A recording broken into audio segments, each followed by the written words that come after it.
Hello ಆತ್ಮೀಯ ವಿದ್ಯಾರ್ಥಿಗಳೇ, welcome to my channel easy grammar. ಈ ವಿಡಿಯೋದಲ್ಲಿ ನಾವು 10ನೇ ತರಗತಿಯ ಕನ್ನಡ ದ್ವಿತೀಯ ಭಾಷೆಯ ಮೊದಲನೆಯ ಪದ್ಯ ಬೋಧಿವೃಕ್ಷದ ಹಾಡು ಇದನ್ನು ಹಾಡುವುದು ಹೇಗೆ ಮತ್ತು ಇದರ ಪ್ರಶ್ನೋತ್ತರ ಅಭ್ಯಾಸ ಮತ್ತು ವ್ಯಾಕರಣಾಂಶಗಳ ಕುರಿತು ತಿಳಿಯೋಣ. ಮೊದಲು ಪದ್ಯವನ್ನು ಓದಿ ಅರ್ಥೈಸಿಕೊಳ್ಳೋಣ. ಪಾಠ 8 ಬೋಧಿವೃಕ್ಷದ ಹಾಡು. ಪದ್ಯ. ಕವಿ ಬಸವರಾಜ ಸಬರದ. ಕೃತಿ ಅಂದರೆ ಕವನ ಸಂಕಲನ ಪದಕಟ್ಟಿ ಹಾಡೇನ. ಸಿದ್ಧಾರ್ಥ ಬುದ್ಧನಾದ ಪರಿಯ ನೀವು ತಿಳಿಯಿರೆ, ಯುದ್ಧ ಬಿಟ್ಟು ಪ್ರೀತಿ ಕೊಟ್ಟ ಕಥೆಯ ನೀವು ಕೇಳಿರೆ. ಏಕಾಂಗಿ ವೀರನಂತೆ ಮಧ್ಯರಾತ್ರಿ ಎದ್ದನು, ಮಡದಿ ಮಗುವ ತೊರೆದನವನು ಅಡವಿ ದಾರಿ ಹಿಡಿದನು.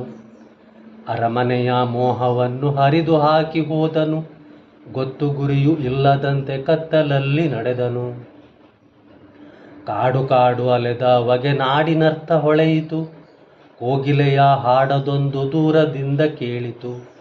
ಬೆಳ್ಳಿ ಚುಕ್ಕಿ ಬಾನಿನಲ್ಲಿ ಆಗ ತಾನೆ ಬೆಳಗಿತು, ಬೋಧಿವೃಕ್ಷದಲ್ಲಿ ಮಹಾ ಬೆಳಕೊಂದು ಕಂಡಿತು. ಮರವ ಅಪ್ಪಿದಂಥ ಬಳ್ಳಿ ಹೂವ ಮುಡಿದು ನಕ್ಕಿತು, ಹಕ್ಕಿಯೊಂದು ತನ್ನ ಮರಿಗೆ ಗುಟುಕು ಕೊಟ್ಟು ಹಾರಿತು. ಹುತ್ತಿನಿಂದ ಇರುವೆ ಗುಂಪು ಸಾಲುಗಟ್ಟಿ ನಡೆಯಿತು, ಬೆಳ್ಳಕ್ಕಿ ಹಿಂಡುಗಟ್ಟಿ ಬಾನಿಗೇಣಿ ಹಾಕಿತು. ಕಾಡ ತುಂಬ ಪ್ರೀತಿ ಹೊಳೆಯು ಕೋಡಿಯಂತೆ ಹರಿಯಿತು, ಗೂಡಿನಲ್ಲಿ ಹಾಡು ಹುಟ್ಟಿ ಹೊಸರಾಗ ಕೇಳಿತು. ಮಕರಂದ ಸವಿಯಲೆಂದು ದುಂಬಿ ಹೂವ ಸೇರಿತು, ಗಿಡ ಗಿಡವೂ ಅಪ್ಪಿಕೊಂಡು ಕುಣಿಯುವಂತೆ ಕಂಡಿತು. ಕಾಡಿನಿಂದ ಎದ್ದ ಅವನು ನಾಡಿನತ್ತ ಹೊರಟನು, ಪ್ರೀತಿಯನ್ನು ಹುಡುಕಿಕೊಂಡು ಜನರ ಕಡೆಗೆ ಬಂದನು. ತಪಸ್ಸಿಗಿಂತ ಜೀವ ಪ್ರೀತಿ ದೊಡ್ಡದೆಂದು ತಿಳಿದನು, ಬದುಕಿನ ಗೂಢಾರ್ಥವರಿತು ಬುದ್ಧನಾಗಿ ಬಂದನು. ಸಿದ್ಧಾರ್ಥ ಬುದ್ಧನಾದ ಪರಿಯ ನೀವು ತಿಳಿಯಿರೆ, ಯುದ್ಧ ಬಿಟ್ಟು ಪ್ರೀತಿ ಕೊಟ್ಟ ಕಥೆಯ ನೀವು ಕೇಳಿರೆ. ಓಕೆ ವಿದ್ಯಾರ್ಥಿಗಳೇ, ಈಗ ಪದ್ಯಕ್ಕೆ ಸಂಬಂಧಿಸಿದ ಅಭ್ಯಾಸ ಚಟುವಟಿಕೆಗಳನ್ನು ನೋಡೋಣ. ಮೊದಲನೇದಾಗಿ ಪ್ರಶ್ನೆ. ಕೆಳಗಿನ ಪ್ರಶ್ನೆಗಳಿಗೆ ಒಂದು ವಾಕ್ಯದಲ್ಲಿ ಉತ್ತರಿಸಿರಿ. ಪ್ರಶ್ನೆ 1. ಸಿದ್ಧಾರ್ಥ ಬುದ್ಧನಾದ ಪರಿಯನ್ನು ಕವಿ ಎಂತಹ ಕಥೆಯೆಂದು ಬಣ್ಣಿಸಿದ್ದಾರೆ? ಉತ್ತರ: ಸಿದ್ಧಾರ್ಥ ಬುದ್ಧನಾದ ಪರಿಯನ್ನು ಯುದ್ಧ ಬಿಟ್ಟು ಪ್ರೀತಿ ಕೊಟ್ಟ ಕಥೆಯೆಂದು ಕವಿ ಬಣ್ಣಿಸಿದ್ದಾರೆ. ಎರಡನೇ ಪ್ರಶ್ನೆ. ಸಿದ್ಧಾರ್ಥ ಯಾರ ಹಾಗೂ ಯಾವುದರ ಮೋಹವನ್ನು ತೊರೆದನು? ಉತ್ತರ: ಸಿದ್ಧಾರ್ಥನು ಮಡದಿ ಮಗು ಹಾಗೂ ಅರಮನೆಯ ಮೋಹವನ್ನು ತೊರೆದನು. ಮೂರನೇ ಪ್ರಶ್ನೆ. ಕಾಡನ್ನು ಅಲೆದ ಸಿದ್ಧಾರ್ಥನಿಗೆ ಹೊಳೆದುದ್ದೇನು? ಉತ್ತರ: ಕಾಡನ್ನು ಅಲೆದ ಸಿದ್ಧಾರ್ಥನಿಗೆ ನಾಡಿನ ಅರ್ಥ ಹೊಳೆಯಿತು. ನಾಲ್ಕನೇ ಪ್ರಶ್ನೆ. ಸಿದ್ಧಾರ್ಥನು ಕಾಡಿನಿಂದ ನಾಡಿನತ್ತ ಏಕೆ ಹೊರಟನು?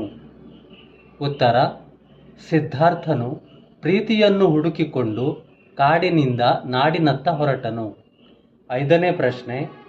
ಸಿದ್ಧಾರ್ಥನು ಕಂಡುಕೊಂಡ ಬದುಕಿನ ಗೂಢಾರ್ಥವೇನು? ಉತ್ತರ: ತಪಸ್ಸಿಗಿಂತ ಜೀವ ಪ್ರೀತಿ ದೊಡ್ಡದೆಂಬ ಬದುಕಿನ ಗೂಢಾರ್ಥವನ್ನು ಸಿದ್ಧಾರ್ಥನು ಕಂಡುಕೊಂಡನು. ಆರನೇ ಪ್ರಶ್ನೆ. ಬೋಧಿವೃಕ್ಷದ ಹಾಡು ಯಾರ ಜೀವನವನ್ನು ಕುರಿತು ತಿಳಿಸುತ್ತದೆ? ಉತ್ತರ: ಬೋಧಿವೃಕ್ಷದ ಹಾಡು ಗೌತಮ ಬುದ್ಧನ ಜೀವನವನ್ನು ಕುರಿತು ತಿಳಿಸುತ್ತದೆ. ಏಳನೆಯ ಪ್ರಶ್ನೆ. ಬುದ್ಧನು ಅರಿತುಕೊಂಡ ಬದುಕಿನ ಸತ್ಯವೇನು? ಉತ್ತರ: ಜೀವ ಪ್ರೀತಿಯ ಎದುರು ಎಲ್ಲವೂ ನಶ್ವರ ಎಂಬುದು ಬುದ್ಧನು ಅರಿತುಕೊಂಡ ಬದುಕಿನ ಸತ್ಯ. ಮೂರನೆಯ ಮುಖ್ಯ ಪ್ರಶ್ನೆ ಭಾಷಾಭ್ಯಾಸ. ಅದರಲ್ಲಿ ಪ್ರಶ್ನೆ. ಕೆಳಗಿನ ಸಮಾಸ ಪದಗಳನ್ನು ವಿಗ್ರಹವಾಕ್ಯ ಮಾಡಿ ಸಮಾಸದ ಹೆಸರು ತಿಳಿಸಿರಿ.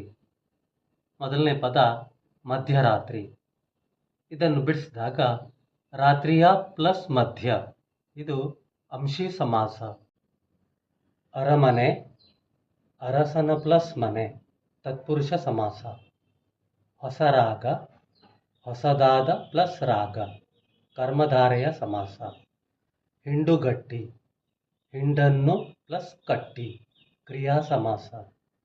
ಪ್ರಶ್ನೆ ಆ, ಕೆಳಗಿನ ಪದಗಳನ್ನು ಸ್ವಂತ ವಾಕ್ಯದಲ್ಲಿ ಬರೆಯಿರಿ. ಮೋಹ, ಮನುಷ್ಯನು ಹಣದ ಮೋಹವನ್ನು ತೊರೆಯಬೇಕು. ಜೀವಪ್ರೀತಿ, ಈ ಭೂಮಿಯಲ್ಲಿರುವ ಸಕಲ ಜೀವಿಗಳಲ್ಲಿ ಜೀವಪ್ರೀತಿ ತುಂಬಿದೆ. ಗೊತ್ತು ಗುರಿ, ಗೊತ್ತು ಗುರಿಯಿಲ್ಲದ ಜೀವನ ಅಪ್ರಯೋಜಕ. ಮಹಾಬೆಳಕು, ಸೂರ್ಯನು ಮಹಾಬೆಳಕಿನೊಂದಿಗೆ ಉದಯಿಸುತ್ತಾನೆ.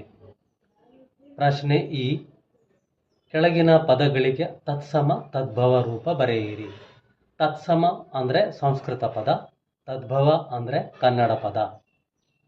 ಯುದ್ಧ, ಜುದ್ಧ. ವೀರ, ಬೀರ. ಅಡವಿ, ಅಟವಿ. ಹಕ್ಕಿ, ಪಕ್ಷಿ. ಪ್ರಶ್ನೆ ಈ, ಕೆಳಗಿನ ಪದಗಳಿಗೆ ನಾನಾರ್ಥಗಳನ್ನು ಬರೆಯಿರಿ. ನಾನಾರ್ಥಗಳು ಅಂದರೆ ನಾನಾ ವಿಧದ ಅರ್ಥಗಳು, ಅಂದರೆ ಬೇರೆ ಬೇರೆ ಅರ್ಥಗಳು. ಹಿಂಡು, ಗುಂಪು. ಹಿಸುಕು, ಹೀರು. ಹೊಳೆ, ನದಿ. ಮಿನುಗು, ಮಿಂಚು. ತೊರೆ, ಹೊಳೆ, ಹಳ್ಳ. ಅಗಲು, ಬಿಟ್ಟು ಹೋಗು. ಕಾಡು, ಅರಣ್ಯ, ಅಡವಿ. ಪೀಡಿಸು, ಅಲೆ, ನೀರಿನ ತೆರೆ. ತಿರುಗಾಡು. ಓಕೆ ಸ್ಟೂಡೆಂಟ್ಸ್, ಇಲ್ಲಿಗೆ ಸಂಕ್ಷಿಪ್ತ ರೂಪದ ಉತ್ತರ ಪ್ರಶ್ನೋತ್ತರಗಳು ಮುಗಿದಿವೆ. ಈ ವಿಡಿಯೋವನ್ನು ವೀಕ್ಷಿಸಿದ್ದಕ್ಕಾಗಿ ಧನ್ಯವಾದಗಳು. ಬಾಯ್.